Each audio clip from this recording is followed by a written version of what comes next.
What is going on, guys? Today we got a pretty cool little project. This is a guy from Tennessee. It used to be an old high-class car, I guess. Pretty cool little wagon. I should have took some video outside. I'll add some other video in here too with it outside where we can kind of get around it. It's pretty cool. You got a bunch of silver leafing, some candy paints, patterns, murals, all that good stuff. I guess it is a little bit of an older build, judging by the neons. But all in all, pretty cool. Really just needs to be cleaned up. Pretty much chrome just about everything you could think of. Like I said, Euro cuddy clip on a wagon, pretty cool. Dual sunroofs, pretty cool. A little bit of engraving here. I don't know if that's the factory molding. I don't think it is. I'm pretty sure it's not. They did a pretty good job fitting it up. Coming back to the corner here. So got some airbrushing. Pretty cool little setup. We're gonna be going through that, getting it all going again, trying to make it all nice and everything working properly like it needs to. That's not your average wagon dash. Pretty cool little touch there. So the owner's been having problems, transmission leaking, so we're gonna put it up in the air and address that first. He also has a problem with fuel tank. He says he pours fuel in it, fuel just dumps on the ground. So more likely it's got a hole rusted in the tank, something like that. We're gonna dive into it and see what we can find. So the owner did say that the sunroofs do work. This one I guess needs a little help getting back up. But I think I am going to open this one as much as I don't really want to.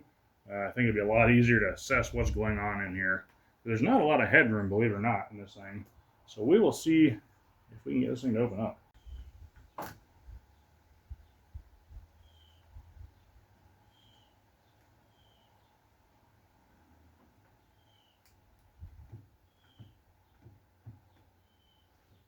Well, looks like we'll hook the battery charger up to it. Well, I've just been easing it along a little bit here and there. It seems to be going.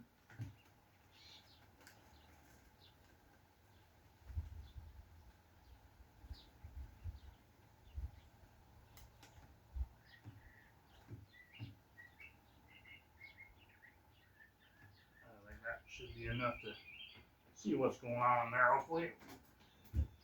So this is what we're looking at. Right there is where your batteries would go. I don't know what's going on with the solenoids, to be honest. The solenoids are on the battery tie downs. That's terrible. Yeah, there's a hole in the trunk. That's not great. Yeah, we've got ourselves into a little project here. I'm assuming that black wire over there is a ground. I guess we can use an ohm meter, find out on that. It does have a disconnect under the seat, so I'm guessing that's it. So we'll just have to poke and prod and see what we find out. I was kind of joking about putting the batteries in through the sunroof, but honestly, I'm thinking that is going to be the best route, safest route, really, because trying to go over all that stuff, yeah, that's a good way of getting hurt. So looking at a solenoid setup there, you kind of may be wondering the same thing I was wondering. 3 sets of solenoids, 2 pumps. If you look closely, you can see that wire right there. Well, now you can't see it. That wire over there going over to that other bank of solenoids. So I guess they're running 6 solenoids to the front. This car only holds 6 batteries, so I'm sure he had all 6 of them going to the nose. And for what I've gathered, he definitely has some problems with solenoids locking up. And I'll show you why I believe that. So this is our ground here. You can see that's been pretty well ate up. And there should be more of a ground than this. Yeah, again, you can tell that thing's definitely seen some sparks. I'm definitely going to talk to the owner, see about redoing the solenoid mounts back there for sure. That's why I was kind of sound like the solenoids mount on top of the battery rack like that, or on top of the battery tie down, I should say. I just seen it cause more problems than any good. So we have what's left of our ground hooked up. We're just trying to trace wires here. So that wire there is what I'm assuming is going to be our ground. So we're going to use our trusty voltmeter here. Put it over to the ohm setting where it beeps when we have continuity. Check our leads. We are working. So I'm going to just ground it to the pump rack, which should be a ground, you would think. Alright, so that's good there. Now I'm going to unhook it just to make sure that's not like a ground for an amp or something like that. That just goes directly to the body, because that could be a possibility. All right, so we have our ground, if you want to call it that, unhooked. So now this is our ground for our hydraulic system. This should not be having continuity to ground.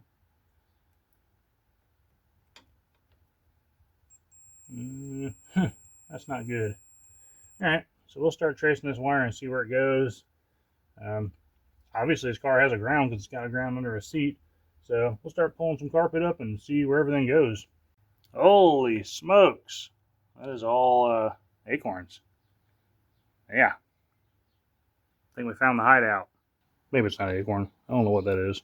Some kind of nut. Yeah, we've had rodents in here, that's for sure. Judging by the speakers that have nuts in them as well. They've been posted up for quite some time. So we got our carpet pulled up. We got our seat out, obviously. Found the ground. Obviously, it was right there the whole time. Yeah, I mean, it seems like that's connected. We're going to pull up this little bit of carpet here. The only thing I could think is it's got a nick in the wire somewhere, and it's grounding out on something, because we had continuity, which it shouldn't if that's unhooked. So, we checked our ground wire. Did anybody else catch why that was grounding? Think about it. A little metal lug there that was touching a cylinder, so it was completing a circuit to ground. So yeah, I guess we have a good ground cable, for now. So that's good. We can keep moving forward on this. I always say, when in doubt, rip it out. So yeah, tore out the interior just to make sure that the ground was what we thought it was, and it is what we thought it was. So we're good. So now we got our ground all situated. I'm gonna replace these innards.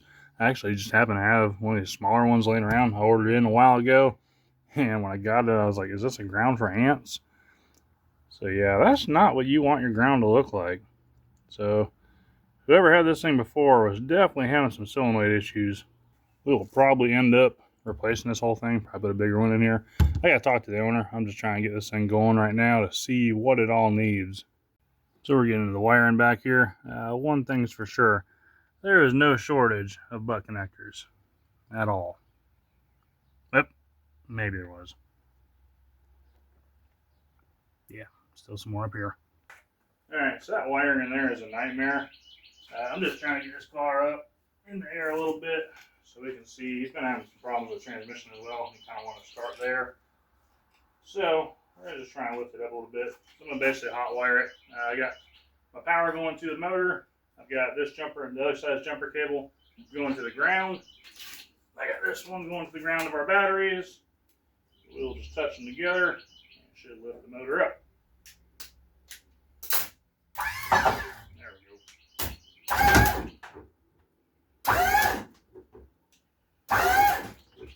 That should be good enough to start with. Pumps work, that's good. Alright, so we're going to do the same to the front end. Alright, here we go.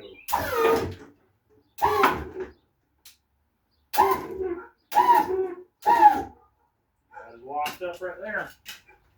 So the owner said he's having problems when he pours gas in it. Gas just pours right out on the floor, which is unfortunate because that's a chrome tank. But we're going to see if we can replicate that problem. Maybe see if it's something other than the tank. I wouldn't see why it would be. Sounds like there's gas in the tank.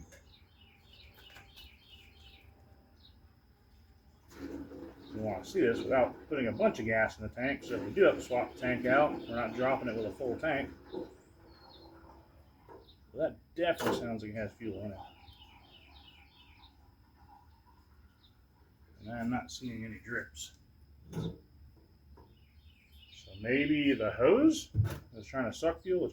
I don't know. I mean, he said he poured gas in the tank. It just dumped down the floor. I don't know. I guess we'll get it up in the air and crawl around a little bit more and do some more inspecting. So far, got it running for a few minutes. 0 leaks. Yeah, fuel cylinder there. That's coming from the line. So far, so good. I'm gonna let it run for a little bit and check it out.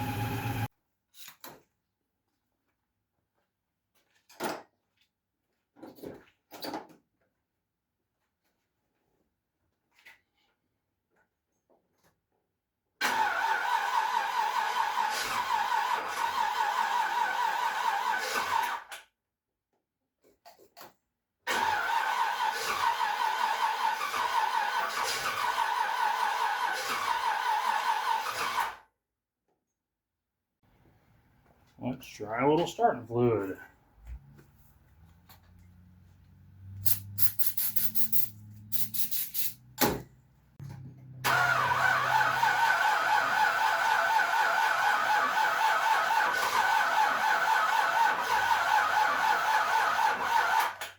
So I got a little update on this thing. Basically just been doing mechanical work, not really entertaining to watch in my opinion. But a little bit of update of what we got going on here. I'm gonna bring you the other side and show you what's going on. So we got a new dipstick put in. That's seemed to slow down our transmission leak a lot. Getting ready to test drive this thing, and it has an issue where it'll start up and then it once you shut it off, it doesn't want to start back up. It'll turn over, but it won't do nothing. So now it's got to where it won't turn over at all.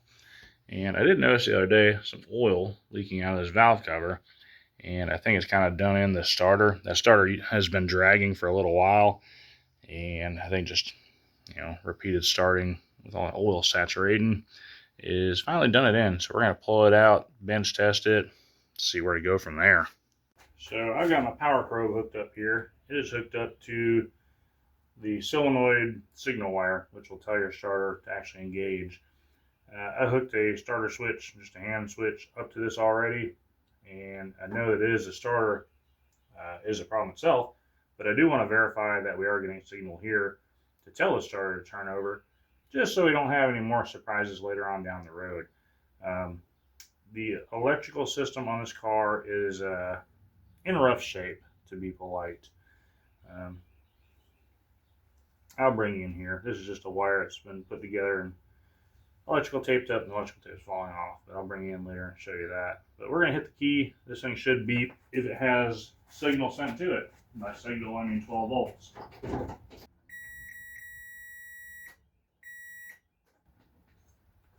So that's good. We are getting signal.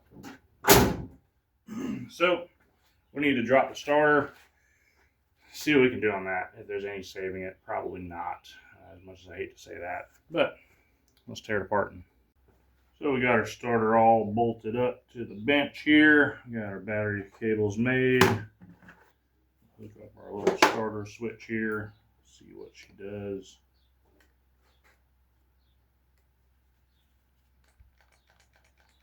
Nothing. And just to make sure that it's on the switch, we'll jump this out. Nothing. So we have a bad starter.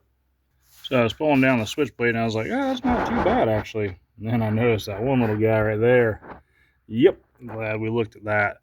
That could have been a problem. Have I mentioned the wiring in this car is a nightmare? Yeah, I'm trying to go over it best I can and try to make it safe, but I mean, really, that wasn't part of the job per se. But yeah, if I see something like, I say something super out of the ordinary, but everything's kind of out of the ordinary. If I see something super dangerous like this, I'm going to wrap it up because I don't know what that goes to and really don't have time to dig into all this and see where it goes. But yeah, that's how cars catch on fire. So I was looking at how this pump is mounted, and I think I might have figured out why this guy was having such problems with these solenoids.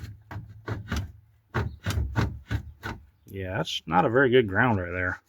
Well, that's looking a lot better than what was there. No more fire hazard. So we need to tear into this valve cover because it is leaking. So we're going to pull it off, put a new gasket in there, and hopefully solve our problem. So we got our top cover off. Still got to pull this off.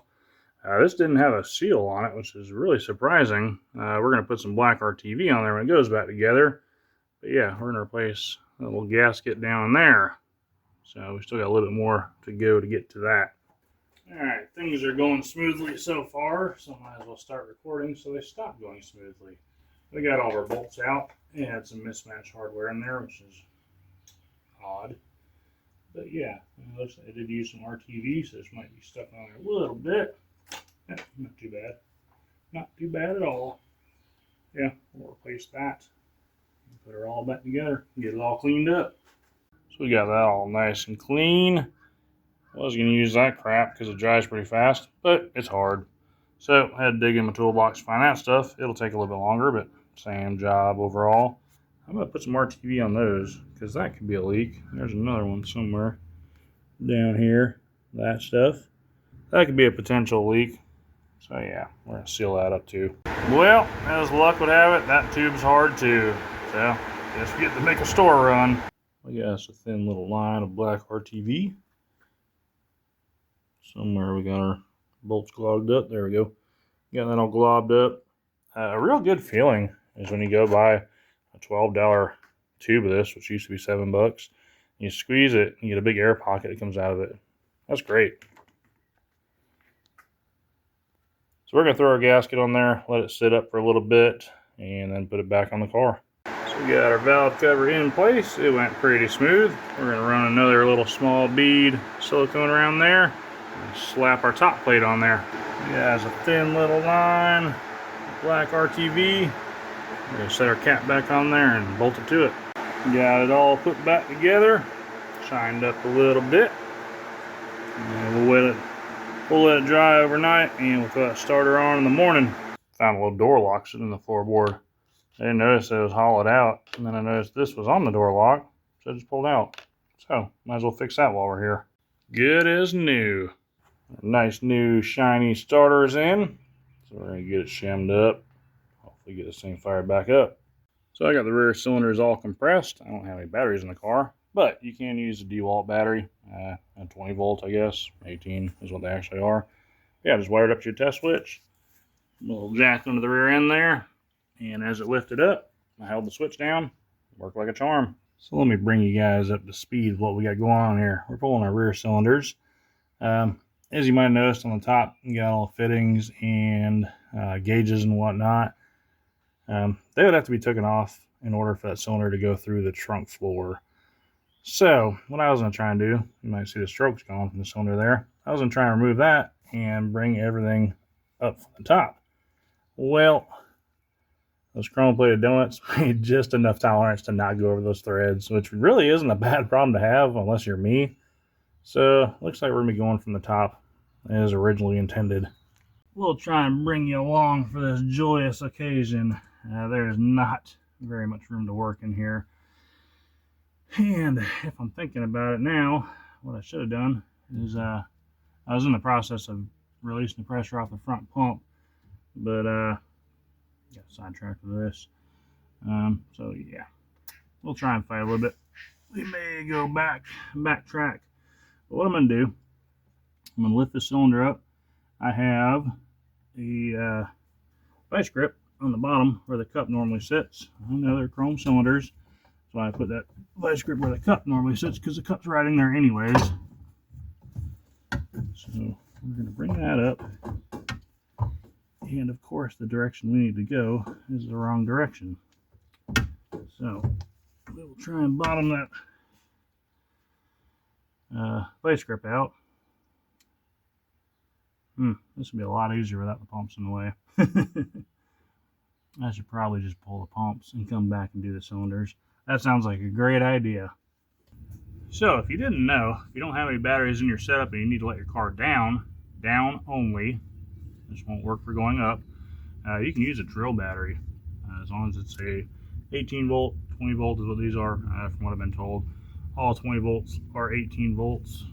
I checked this with a frog in here. I checked this with a voltmeter, and it is 18 volts.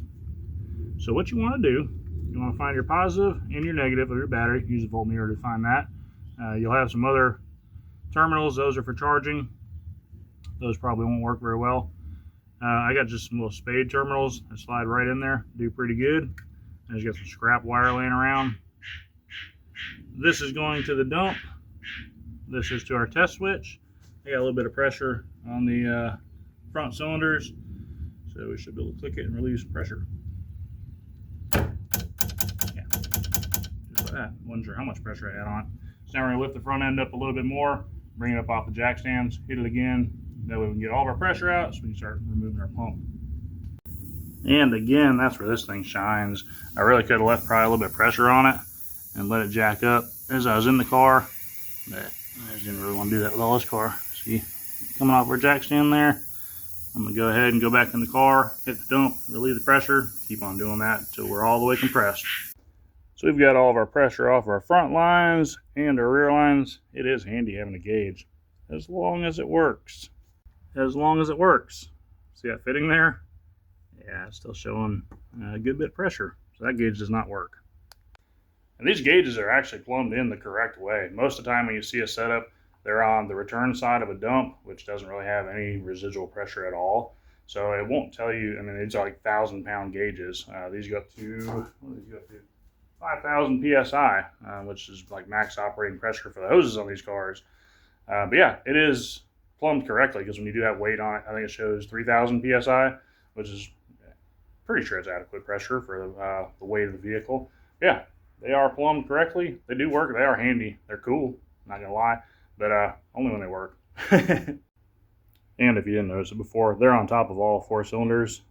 And like I said, the ones on the cylinders seem to work. I think there's one that doesn't, but I think there's 8 gauges, no, 7 gauges altogether. Some of them work, some of them don't.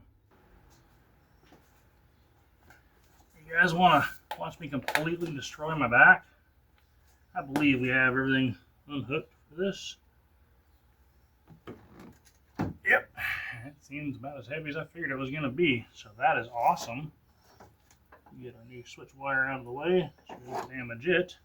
Probably should have come over there first. Yeah, this is going to be fun. Basically, I'm going to try and walk this one down. This is where it would be nice to have a second person, but we don't roll that way. Alright, let's see how this goes. Either way, it's going to end bad, more than likely. Yep, one more bolt. I'll bring it back when I get that one out. I did not see that.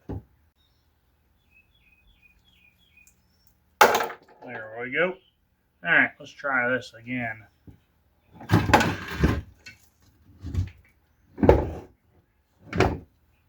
So far off to a good start.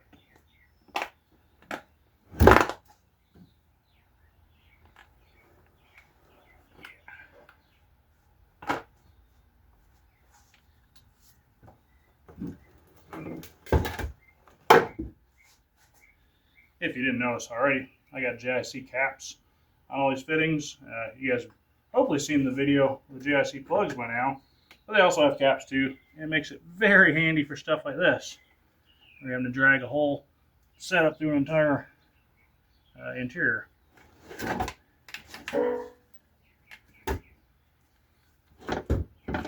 Yeah.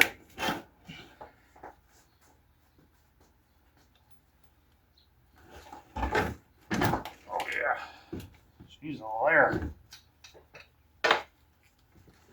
Yeah, it doesn't help it. This is below it. Hanging out, catching on everything. Yeah. Yep, she's hefty. Alright, so we got our pump out of the way now. It gives us a lot more room to work in here. Not that it's going to make it that much easier, but well, I guess it will. So we will see how this goes here. That is very, very tight. That's one thing I can give these guys. They tighten their fittings up. Oh yeah. Alright. We're going to get a bigger wrench.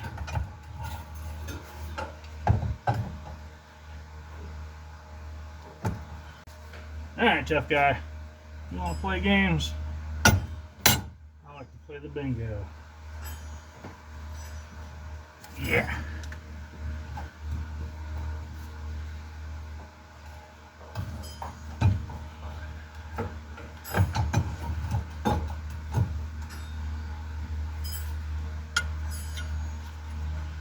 I could have pre-opened that. We like a workout. Alright, here we go. And of course, vice grip slipped. Awesome.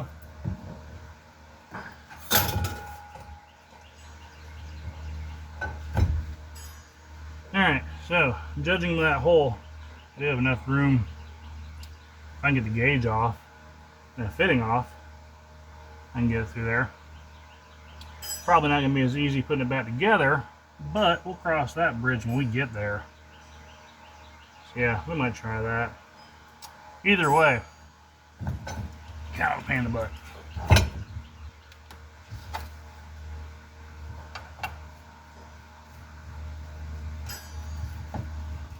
Well, I was talking about how tight their fittings were. That one wasn't very tight, but I'm not mad at it, to be honest. Alright, here is where I need multiple hands.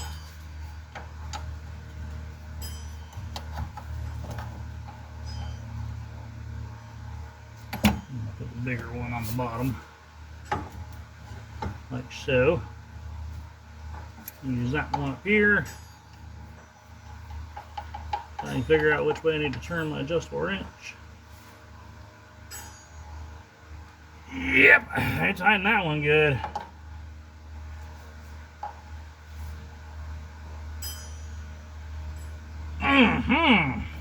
Alright, well, back to the old drawing board. I'm running out of long adjustable wrenches. Alright, I'm going to try a last ditch effort. I'm going to try and take the gauge itself out of that reducer bushing. Either way, it's all got to come apart. Yeah, that's a little bit there, so that'll work.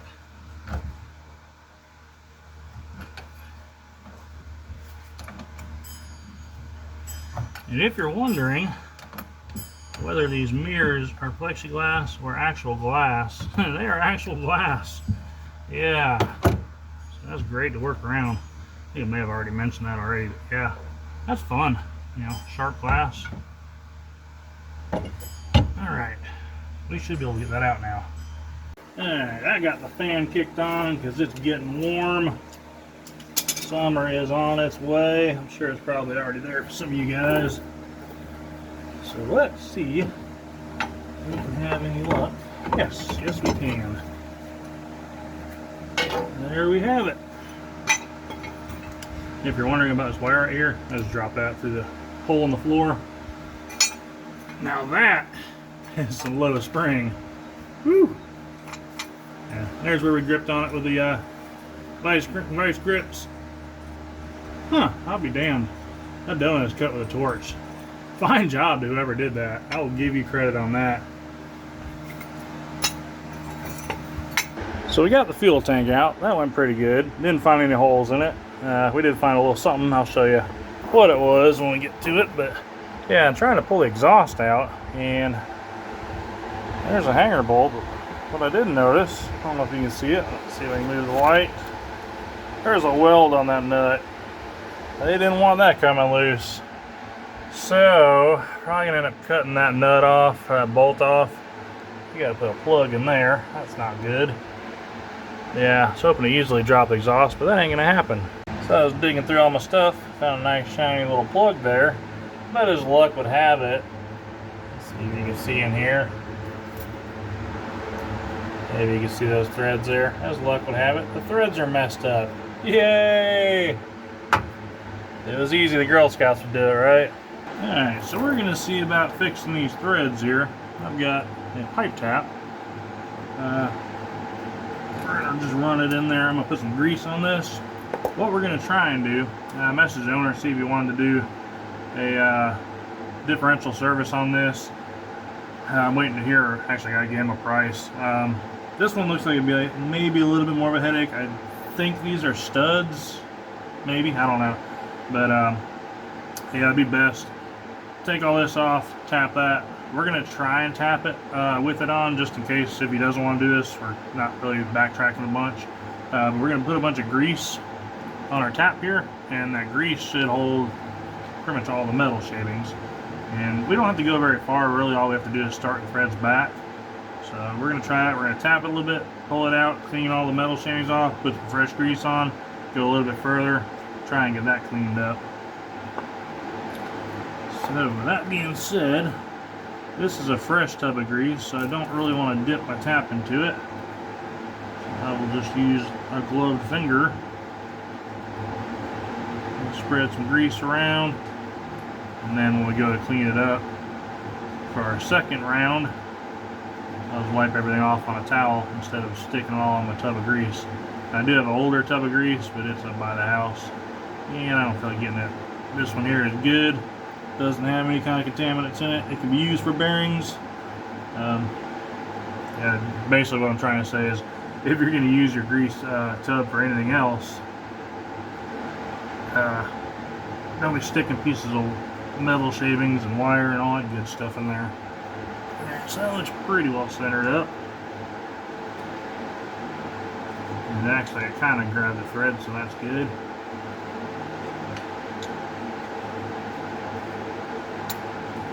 It feels like it's going really good.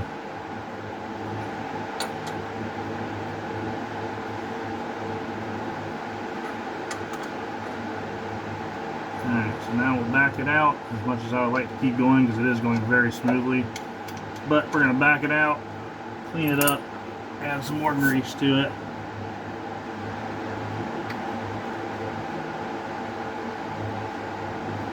Okay, very minimal on there, which is good. Basically all we're trying to do is straighten up the booger threads. It's just right at the beginning is what looked bad. The rest of it really didn't look too terrible. So I'm hoping we can just kind of line everything back up and straighten it back up. Kind of go from there. That's threading in by hand nicely, so that's good. Got to where we were before. And if you don't know, with a pipe tap, pipe thread in general, they're tapered. So with a tap, you can go too far. You can go too far and open the hole up too big. So I'm going to put this in just a little bit more. Really until I start feeling some pressure right there. We're starting to feel some pressure. Just a little bit more. Back it out. We'll clean it out. We'll take a look in there. Maybe even thread our plug in there. See how it feels and looks. Obviously we want more than one thread in there, so we want to make sure our plug is going in there far enough without just going completely bottoming out, because you do need that taper to create a seal also. As I said, you can't go too far.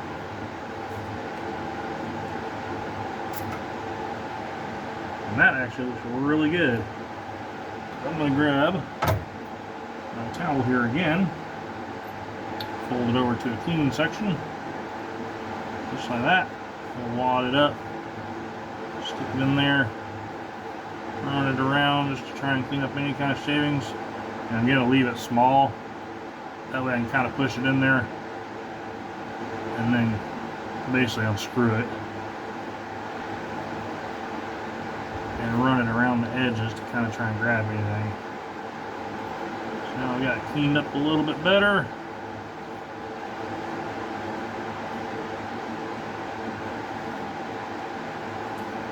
Same thing, just a little bit bigger scale this time.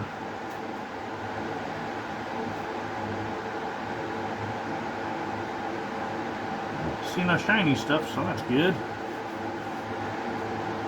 Let's see how our plug looks.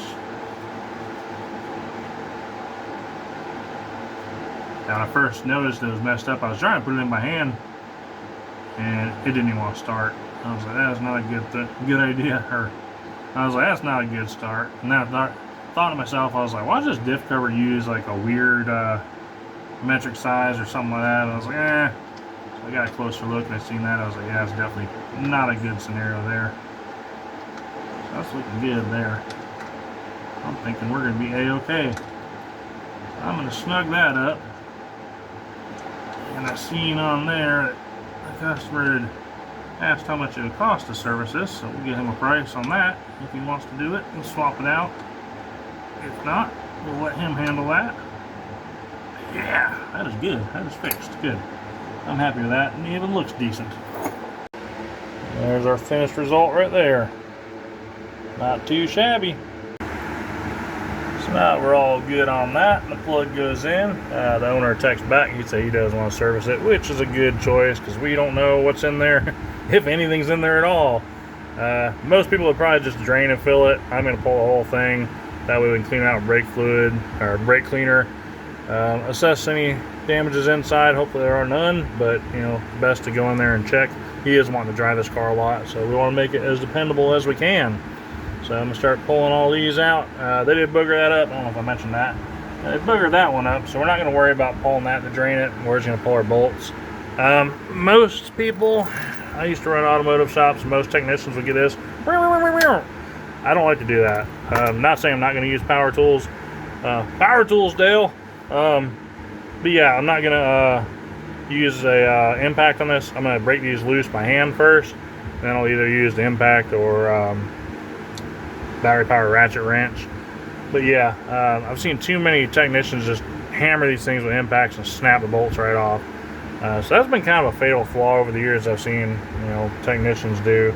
So yeah, I like to loosen things by hand. That way I know if it's gonna fight me or not. So we're gonna wrap this video up here. I'm editing it. It's about 30 minutes long. I've seen that the longer videos do not do well. Chances are you probably didn't even make it to this part of the video. If you did, round of applause for you. We run into a ton more problems with this thing. You can see it's outside of the shop now. We're still running into problems on it. Yeah, we got to fix the brakes. It has no power brakes, so that's why it's up here now. Other than that, everything is going good, but we do run into more problems in the build process. So definitely look forward to the next video. It's a good one. Yeah, we really dive deep into this thing. Way deeper than we really expected to go. But it was things that definitely need to be addressed. Otherwise, this would have been a rather dangerous vehicle. So I appreciate you guys watching. Hit the like button if you haven't already. If you're not subscribed, I don't know why you wouldn't be. Hit the subscribe button. Leave a comment if you will. If you need any reinforcement parts for your lowrider, you need any shirts, stickers, any of that good stuff, you want to help support the channel, the CadillacVanStore.com. It's up and running as always. Appreciate the support over there.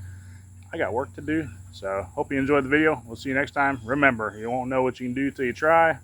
Might be able to rebuild your ride.